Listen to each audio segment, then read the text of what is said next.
Hello dear students, स्वागत है आप सभी का एक बार फिर से करंट टेक पर। और मैं राहुल मिश्रा आज डिस्कस करूंगा 3 जून और 4 जून के कुछ इंपॉर्टेंट करंट क्वेश्चंस को। तो चलिएगा इस वीडियो को हम स्टार्ट करते हैं। देखते हैं क्वेश्चन नंबर 1। विश्व दुग्ध दिवस प्रत्येक वर्ष 1 जून को वैश्विक खाद्य पदार्थ के रूप में दूध के महत्व के बारे में जागरूकता फैलाने के लिए मनाया जाता है। तो आप याद रखेंगे कि विश्व दुग्ध दिवस कब मनाया जाता है, तो 1 जून को मनाया जाता है, वर्ल्ड मिल्क डे। बात करें तो यह दिन डेयरी सेक्टर से जुड़ी गतिविधियों पर ध्यान देने का अवसर भी हमें प्रदान कराता है। अगर थीम की हम बात करें तो इसकी कोई अपनी वैश्विक थीम नहीं होती, इसलिए आपको थीम अलग से याद नहीं करनी है, बल्कि विभिन्न देशों की सरकारें या गैर सरकारी संस्थाएं और इसकी अलग अलग थीमों को तय करते हैं। मिल्क की बात करें तो guys calcium, protein, vitamin B2, potassium, iodine जैसे तत्व इसमें पाए जाते हैं जो कि पोषक तत्व होते हैं, इसलिए दूध को सबसे अच्छा न्यूट्रिशन भी माना जाता है। बात करें FAO जो इसको मान्यता देता है वर्ल्ड मिल्क डे को, तो FAO की हम बात करें फूड एंड एग्रीकल्चर ऑर्गेनाइजेशन से बोला जाता है खाद्य व कृषि संगठन। यह एक संयुक्त राष्ट्र की ही संस्था है। यह संयुक्त राष्ट्र आर्थिक व सामाजिक परिषद के अधीन कार्य करती है। गाइज इसकी स्थापना को आप याद रखेंगे, इंपॉर्टेंट है। 16 अक्टूबर 1945 को फाउंड किया गया था। इसका हेडक्वार्टर इटली की कैपिटल रोम में है और वर्तमान में इसके कुल सदस्य 194 हैं। अगर बात करें FAO के चेयरमैन के बारे में तो क्यू डोंग्यू इसके चेयरमैन हैं। और संयुक्त राष्ट्र की ये संस्था है, तो संयुक्त राष्ट्र संघ के बारे में कुछ हम जान लेते हैं। इसको फाउंड किया गया था 24 अक्टूबर 1945 को, इसलिए 24 अक्टूबर को हम संयुक्त राष्ट्र दिवस मनाते हैं। बात करें तो संयुक्त राष्ट्र संघ के वर्तमान में महासचिव जो हैं वो एंटोनियो गुतेरेस हैं, जो कि पुर्तगाल के पूर्व प्रधानमंत्री भी हैं। संयुक्त राष्ट्र संघ की अगर हम बात करें, इसका हेडक्वार्टर गाइस न्यूयॉर्क में है। और अगर बात करी जाए इसके वर्तमान में सदस्य देश कितने हैं, तो 193 इसके वर्तमान में सदस्य देश हैं। और UNO में मान्यता प्राप्त भाषाओं की संख्या 6 है और कार्यकारिणी भाषाओं की संख्या 2 है। इन 2 भाषाओं में अंग्रेज़ी और फ्रेंच जो हैं वो आपकी कार्यकारिणी भाषाएं हैं। और अगर मान्यता प्राप्त भाषाओं की बात करें तो इसमें अंग्रेजी, फ्रेंच, स्पेनिश, अरबी, रूसी और आपकी चीनी जो भाषा है वो इसमें शामिल है। चलिए गाइस हम डिस्कस करते हैं क्वेश्चन नंबर 2 को हम यहाँ पर डिस्कस करते हैं। SpaceX अंतरिक्ष यात्रियों को अंतरिक्ष में भेजने वाली पहली निजी रॉकेट कंपनी बन गई है। तो गाइज यहाँ से आपको याद रखना है कि SpaceX पहली निजी कंपनी है या पहली निजी रॉकेट कंपनी है जिसने अंतरिक्ष में पहली बार मानवों को भेजा है, अंतरिक्ष यात्रियों को भेजा है। गाइज अगर बात करी जाए तो SpaceX को फाउंड किया गया था 6 मई 2002 को। इसके संस्थापक एलन मस्क हैं और SpaceX जो कार्य करता है वो एरो स्पेस में कार्य करने का एक कार्य करता है। यानी बात करें तो SpaceX का जो प्रमुख कार्य है वो मंगल पर बस्ती बनाना, जो मार्स अपना प्लेनेट है उस पर बस्ती बनाना है और ऐसे रॉकेट्स को विकसित करना है जो कि किसी भी सैटेलाइट को लॉन्च कराने के बाद पुनः धरती पर वापस लॉन्च हो सके। तो गाइज अगर बात करी जाए तो SpaceX ने इस प्रकार के रॉकेट को डिज़ाइन भी किया है और इसको प्रैक्टिकली यहाँ पर प्रूव भी किया है। तो SpaceX और एलन मस्क के बारे में अगर आप डीप जानना चाहते हैं, उनकी बायोग्राफी को जानना चाहते हैं, तो मैंने एक वीडियो बना रखा है और उसकी लिंक आपको डिस्क्रिप्शन बॉक्स में मिल जाएगी। तो आप जा करके एलन मस्क की बायोग्राफी को भी वहाँ से देख सकते हैं। चलिए गाइज हम बात करते हैं क्वेश्चन में आगे। बात करें तो SpaceX ने जो है डॉग हर्ले और बॉब वहेन के नामक अंतरिक्ष यात्रियों को अंतरिक्ष में भेजा है। इनको आप याद रखेंगे यहाँ से इन 2 व्यक्तियों के नाम। बात करें इसके मुख्य पहलुओं के बारे में तो अमेरिकी सरकार के अनुसार यह मिशन रूसी अंतरिक्ष रॉकेटों पर नासा की निर्भरता को समाप्त करेगा। गाइस इससे पहले क्या हुआ करता था कि नासा जो है वो रूसी अंतरिक्ष रॉकेटों के लिए निर्भर हुआ करता था, यानी उसकी वो सहायता लिया करता था। लेकिन SpaceX जो कि अमेरिकी ही कंपनी है, तो नासा का SpaceX के साथ अब करार हो गया है, इसलिए नासा जो है वो SpaceX की सहायता लेता है, क्योंकि SpaceX कम बजट में ही बहुत अच्छे डिज़ाइंस के रॉकेट, टेक्निकल रॉकेट्स विकसित कर रहा है, जबकि नासा जो है इस पर काफ़ी बजट खर्च करता था, काफ़ी पैसा लगा देता था, फिर भी इस प्रकार की क्वालिटीज़ उनको नहीं मिलती थी। तो बात करी जाए कि SpaceX है क्या, गाइस यहाँ पर हम जान लेते हैं। SpaceX दुनिया की पहली निजी कंपनी थी जिसने रॉकेट को पृथ्वी पर वापस लैंड करवाया था। इससे पहले कारनामा नासा नहीं कर पाया था। गाइस आप तो जानते ही हैं, नासा हो गई, जैसे इसरो हो गई, भारत की अपनी इसरो हो गई, तो इस प्रकार की सारी कंपनियां ही गवर्नमेंट के बजट पर काम करती हैं।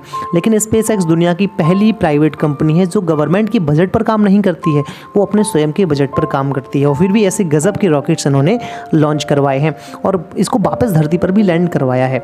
तो तारीफ तो करनी होगी SpaceX की। बात करें तो आमतौर पर उपग्रहों को उनकी कक्षा में स्थापित करने के बाद रॉकेट जल जाते हैं या अंतरिक्ष में फेंक दिए जाते हैं। SpaceX अंतर्राष्ट्रीय अंतरिक्ष स्टेशन तक कार्गो पहुंचाने में सक्रिय रूप से भी शामिल था, आप इसको भी याद रखेंगे। ये अंतरिक्ष स्टेशन क्या है गाइस, इसको हम ISS बोलते हैं, इंटरनेशनल स्पेस स्टेशन, जो कि एक प्रकार का अंतरिक्ष में बनाया गया मानव के द्वारा पहला कृत्रिम घर है। चलिए हम बात करते हैं अमेरिकी रूस फैक्टर था क्या वास्तव में।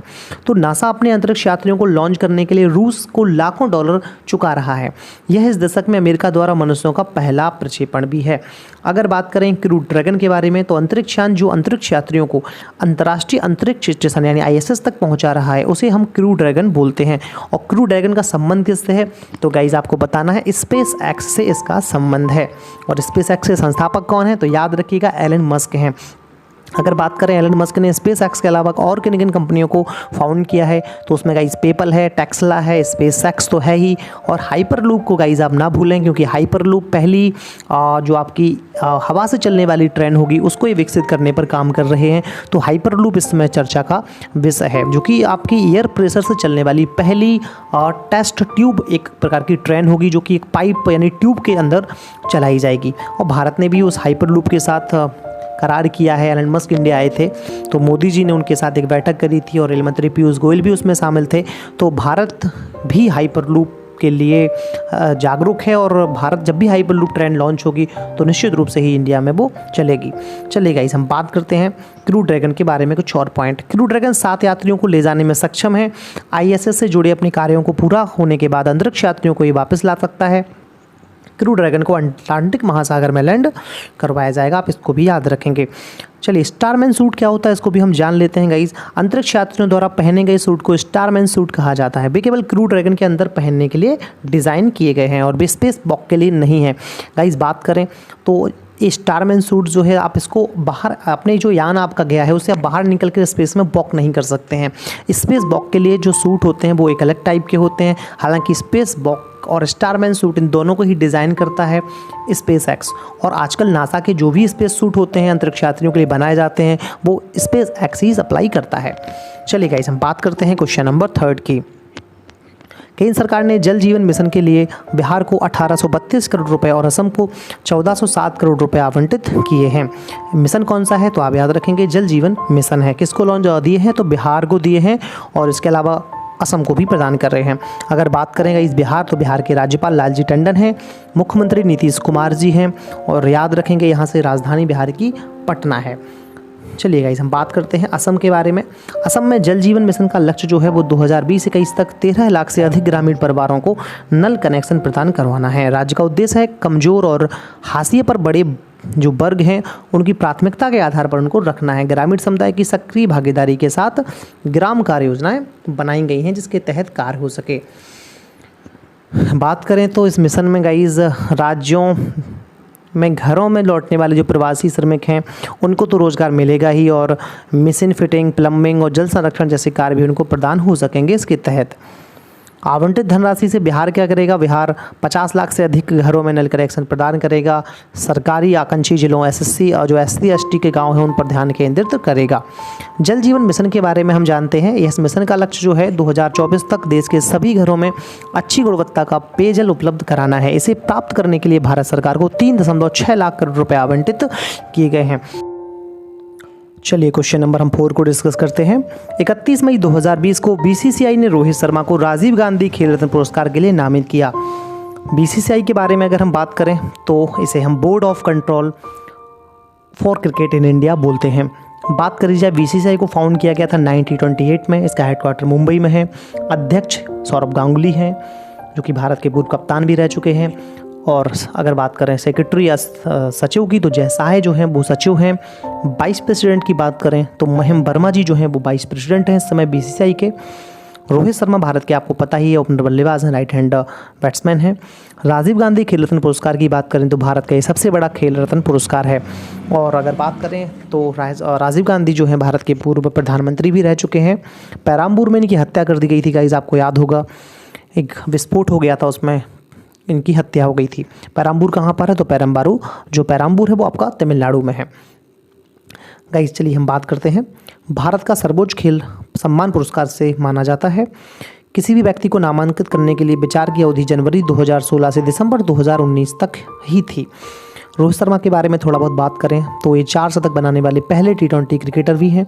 इसके अलावा उनके पास 8 एकदिवसीय मैचों में 150 से अधिक स्कोर का रिकॉर्ड भी है और 2017 के बाद से एक दिवसीय मैचों में सबसे अधिक 18 शतक इन्होंने लगाए हैं।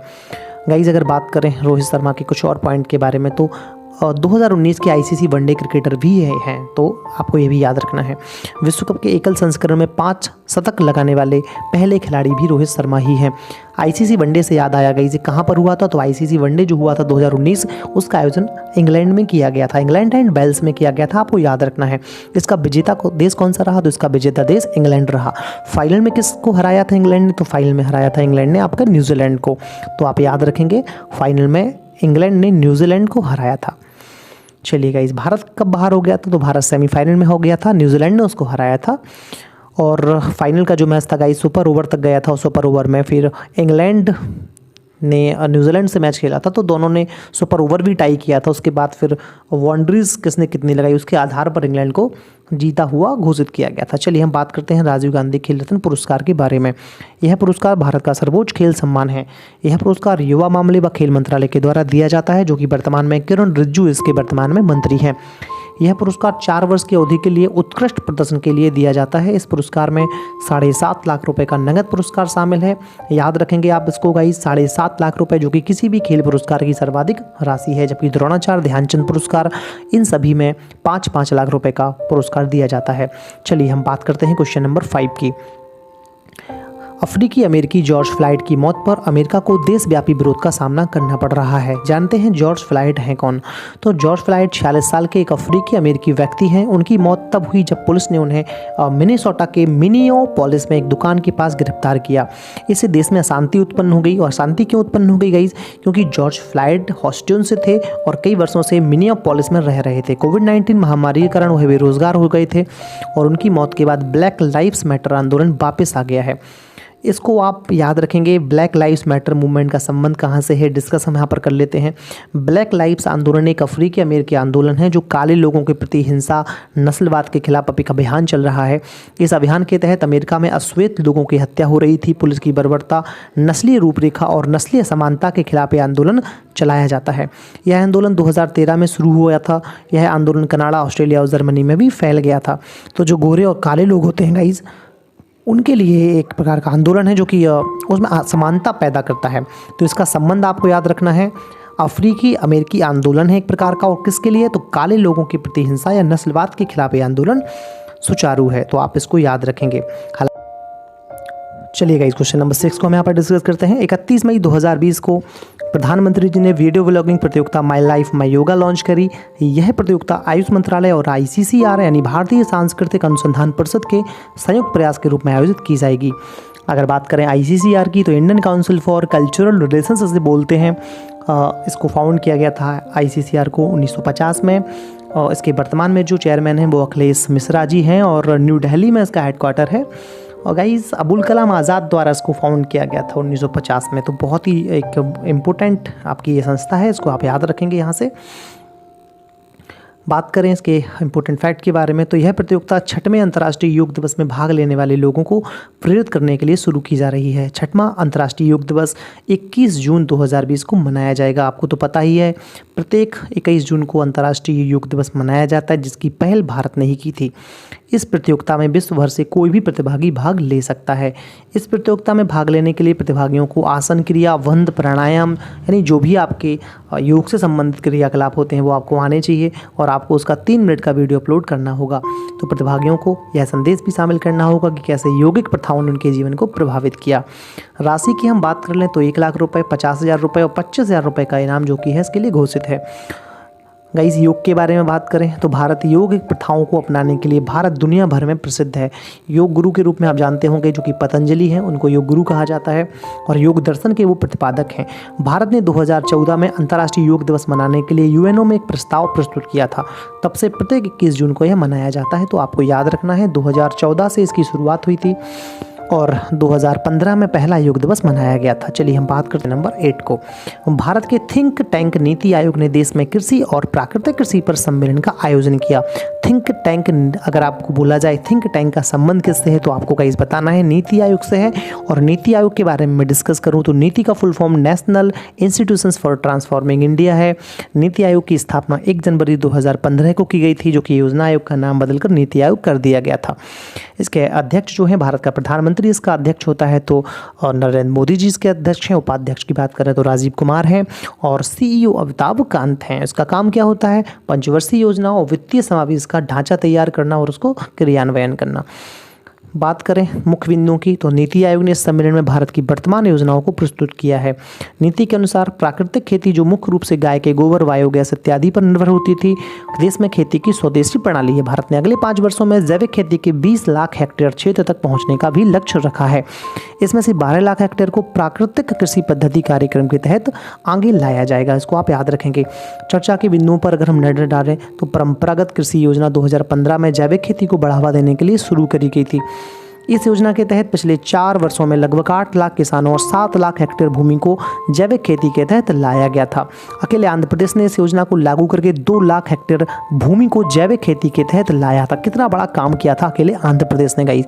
बात करें जिन अन्य राज्यों ने योजना बनाई उनमें केरल भी शामिल है, आंध्र प्रदेश भी है और हिमाचल प्रदेश और कर्नाटक भी शामिल था, जिन्होंने जैविक खेती के तहत योजनाएं बनाई थी। चलिए गाइस हम बात करते हैं क्वेश्चन नंबर 9 की।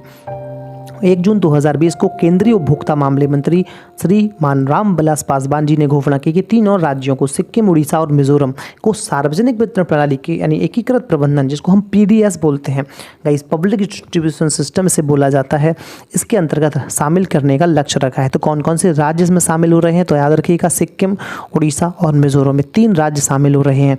अगर हम बात करें इसके मुख्य बिंदुओं पर तो एकीकृत प्रबंधन के माध्यम से भारत सरकार one nation one ration card योजना के माध्यम से ये लाभ पहुंचाने का प्रयास कर रही है। ये वन नेशन राशन कार्ड है क्या गाइस? तो ये सरकार के द्वारा 2019 में लॉन्च किया गया था, यानी कोई भी व्यक्ति एक ही राशन कार्ड पर भारत की कहीं से भी राशन सामग्री खरीद सकता है। इसके लिए ज़रूरी नहीं है कि आपको जिस जगह का राशन कार्ड है वहीं से सामग्री प्रदान करी जाएगी।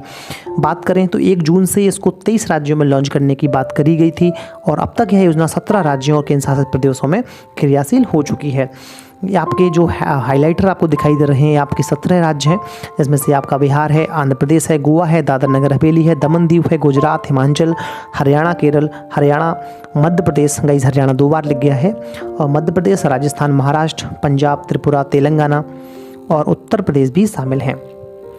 अगस्त तक 3 राज्यों में मणिपुर, उत्तराखंड और नागालैंड में भी इस क्लस्टर में जोड़ दिया जाएगा। तो आपको याद रखना है 3 राज्य जिसकी घोषणा करी गई है मणिपुर, उत्तराखंड और नागालैंड है।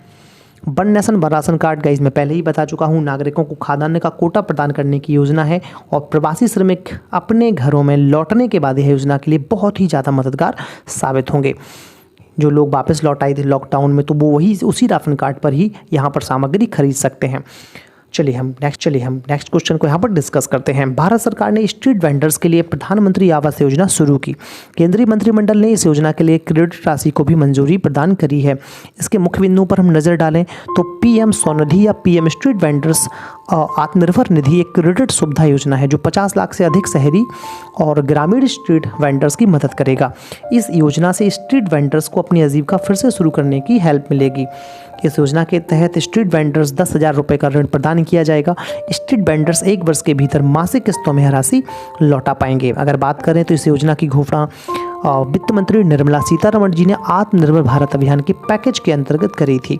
ये आत्मनिर्भर अभियान भारत क्या है इसके बारे में जान लीजिए। भारतीय अर्थव्यवस्था को पुनर्जीवित करने के लिए 20 लाख करोड़ रुपए के पैकेज की जो घोषणा करी गई थी, यह आवंटित राशि जो है वो जीडीपी का 10% है।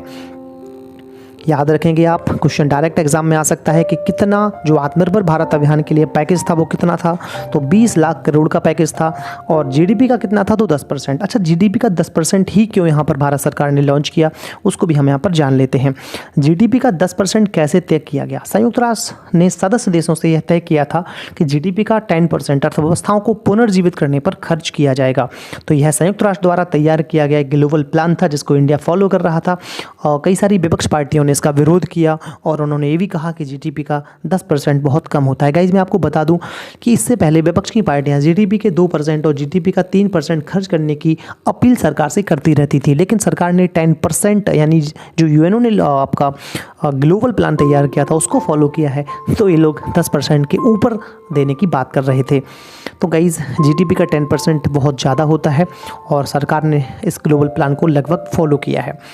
बात करें जीडीपी की, तो जीडीपी का full form gross domestic product या सकल घरेलू उत्पाद होता है, जो कि 2 प्रकार की होती है। अगर बात करें तो जीडीपी एक प्रकार की नॉमिनल होती है और एक प्रकार की पीपीपी होती है, एक पावर परचेस पैरिटी और एक नाम मात्र की। क्रय शक्ति समानता के आधार पर और नॉमिनल को हम 2 भागों में बांट सकते हैं। अगर इन्फ्लेशन को ऐड किया जाए तो हम बोल सकते हैं कि पीपीपी की जो है वो जीडीपी है, और नॉमिनल या जिसको इन्फ्लेशन को हटा दिया जाए तो उसको हम नॉमिनल बोलते हैं।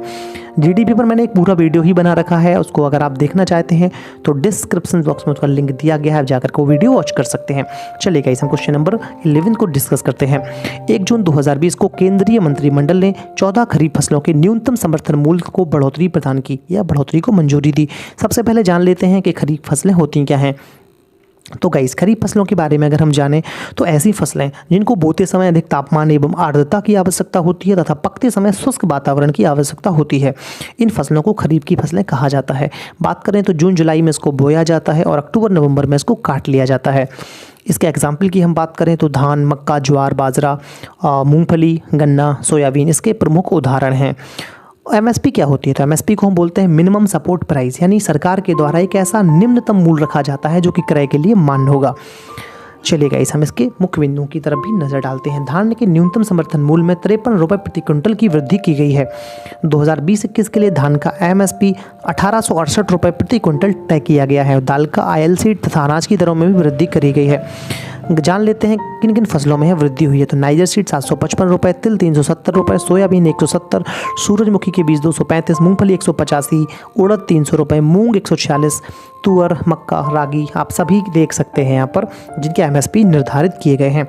बात करें तो मंत्रिमंडल ने कृषि लागत और मूल्य आयोग की सिफारिश के आधार पर एमएसपी की कीमतों में बढ़ोतरी को मंजूरी प्रदान करी है। इसके अलावा प्रधानमंत्री अन्नदाता आय संरक्षण अभियान पीएम आशा किसानों की मदद करने के लिए प्रेरित कर रहे हैं। पीएम आशा योजना है क्या? इस योजना में 3 उप योजनाएं भी शामिल हैं, जैसे मूल्य कमी भुगतान योजना, मूल समर्थन योजना, निजी खरीद। तो पीएम आशा योजना बहुत इंपॉर्टेंट है, डायरेक्ट अगर एग्जाम में पूछा जाए तो इसका संबंध जो किसानों की आय है उससे संबंधित है। तो पीएम आशा योजना जो है वो विभिन्न भुगतान योजनाएं, मूल समर्थन योजनाएं इसको प्रेरित करने का काम करती है। स्कॉट लिस्ट योजना क्या है? तो स्कॉट लिस्ट योजना जो है किसानों को प्रधानमंत्री किसान निधि योजना के माध्यम से, प्रधानमंत्री गरीब कल्याण योजना के माध्यम से खाद्य सुरक्षा प्रदान करना ही स्कॉट लिस्ट योजना कहलाता है। चलिए गाइस हमको यहाँ पर डिस्कस करते हैं। प्रतिवर्ष 3 जून को विश्व साइकिल दिवस मनाया जाता है। संयुक्त राष्ट्र द्वारा पहला आधिकारिक विश्व साइकिल दिवस 3 जून 2018 को परिवहन के एक सरल, किफायती, भरोसेमंद, स्वच्छ और पर्यावरणीय रूप से फिट टिकाऊ साधनों को प्रोत्साहन करने के लिए मनाया गया था। इतना लंबा गाइस आपको याद नहीं रखना है, इतना ही याद रखना है कि 3 जून को विश्व साइकिल दिवस मनाया जाता है। गाइस अगर साइकिल के आविष्कार की हम बात करें तो 1817 में जर्मनी के वेरन फॉन एविस ने इसकी रूपरेखा को तैयार किया था, लेकिन आधुनिक साइकिल के निर्माता स्कॉटलैंड के मैकमिलन को माना जाता है, जिन्होंने 1839 में एक आधुनिक साइकिल को विकसित किया था। बात करें इसकी पृष्ठभूमि पर तो संयुक्त राष्ट्र महासभा ने 3 जून को विश्व साइकिल दिवस के रूप में मनाने का निर्णय लिया। विश्व साइकिल दिवस मनाए जाने के लिए अमेरिका के मॉन्टगोमरी कॉलेज के प्रोफेसर लेजिस सिबिस्की और उनकी सोशियोलॉजी कक्षा ने याचिका दर्ज करी थी। बात करें तो गाइस साइकिल परिवहन का एवं स्वच्छता इस प्रकार का एक सस्ता माध्यम है, तो सब आपको पता ही होगा। बात करें तो इसके रोचक तत्व के बारे में तो एम्स्टर्डम यानी जो कि नीदरलैंड की आपकी कैपिटल है, 40% लोग काम पर जाने के लिए साइकिल का उपयोग करते हैं, जो कि विश्व में सर्वाधिक है गाइस, इसको आप याद रखेंगे। क्वेश्चन नंबर 14 की हम बात करते हैं। युवा मामले और खेल मंत्री किरण रिजिजू ने खेलो इंडिया सामुदायिक कोच विकास कार्यक्रम का उद्घाटन किया है। मुख्य बिंदुओं की अगर हम नज़र डालें तो खेलो इंडिया सामुदायिक कोच विकास कार्यक्रम पूरे देश में सामुदायिक प्रशिक्षकों और शारीरिक शिक्षा शिक्षकों के लिए 25 दिनों का एक पूरा कार्यक्रम है। स्कूलों में शारीरिक शिक्षा को अधिक महत्व देने के लिए कार्यक्रम शुरू किया गया है। बात करें तो मानव संसाधन विकास मंत्रालय और युवा मामले और खेल मंत्रालय दोनों ने इस कार्यक्रम को हर स्कूल तक ले जाने के लिए मिलकर काम करने का निर्णय लिया है। इस कार्यक्रम से क्या फ़र्क पड़ने वाला उन सभी को हम जान लेते हैं। शारीरिक शिक्षा शिक्षकों एवं सामुदायिक प्रशिक्षकों की हर बच्चे तक पहुंचने में और उन्हें फिटनेस और खेल गतिविधियों में भाग लेने के लिए प्रेरित करने में महत्वपूर्ण भूमिका निभाता है। भारत सरकार ने लोगों को अपने जीवन में फिटनेस को अपनाने के लिए प्रोत्साहित करने के लिए भी कई सारे कदम उठाए हैं, जिसमें से एक आपका फिट इंडिया मूवमेंट है, इसे हम जान लेते हैं। फिट इंडिया मूवमेंट की शुरुआत प्रधानमंत्री नरेंद्र मोदी जी ने की थी। इस आंदोलन ने आधुनिक जीवन शैली के विकारों के भी स्वस्थ रहने की आवश्यकता पर प्रकाश डाला। तो आप याद रखेंगे, फिट इंडिया मूवमेंट का संबंध है खेल, जो आपके स्पोर्ट्स इवेंट्स होते हैं उनमें उनके द्वारा अपनी जीवन शैली के जो विकार हैं उनको आप सुधारें, इसके लिए इसको लॉन्च किया गया था। कार्यक्रम महत्वपूर्ण भी इसलिए हो जाता है कि WHO के अनुसार 4 में से 1 वयस्क सक्रिय नहीं है अपनी फिटनेस को लेकर, और Indian council of medical research ने भी कहा है। आप इसको जानते ही होंगे, ICMR से बोलते हैं, Indian council of medical research, जिसको फाउंड 1911 में किया गया था, 1911 में। अगर बात करें तो ICMR के वर्तमान में चेयरमैन बलराम भार्गव जी हैं।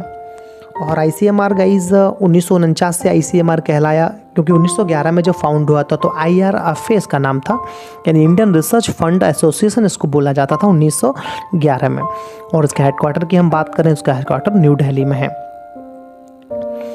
गाइज अगर हम बात करें क्वेश्चन नंबर 15 की, तो प्रतिवर्ष 2 जून को अंतर्राष्ट्रीय यौन कर्मी दिवस मनाया जाता है, जिसको हम सेक्स वर्कर्स डे बोलते हैं। यह दिवस यौन कर्मियों के अधिकारों के बारे में जागरूकता फैलाने के लिए मनाया जाता है, ताकि वे सम्मान का जीवन जी सकें। बात करें तो 2 जून 1975 को फ्रांस में सेंट निजियर चर्च के पास लगभग 100 यौनकर्मी एकत्रित हुए थे, जो कि अपने शोषक जीवन की स्थितियों के बारे में गुस्सा व्यक्त करने के लिए एकत्रित हुए थे। तो 10 जून को पुलिस बलों द्वारा उन पर कड़ी कार्रवाई करी गई और फिर सरकार ने निर्णय लिया कि प्रत्येक 2 जून को ये मनाया जाए। तो ये 2 जून को मनाया जाता है। तो गाइज ये थे 3 जून और 4 जून के कुछ इंपॉर्टेंट करंट क्वेश्चंस। मिलते हैं एक और अच्छी खासी वीडियो लेक्चर में, तब तक के लिए बाय बाय, ख्याल रखिए अपना और अपनी फैमिली का।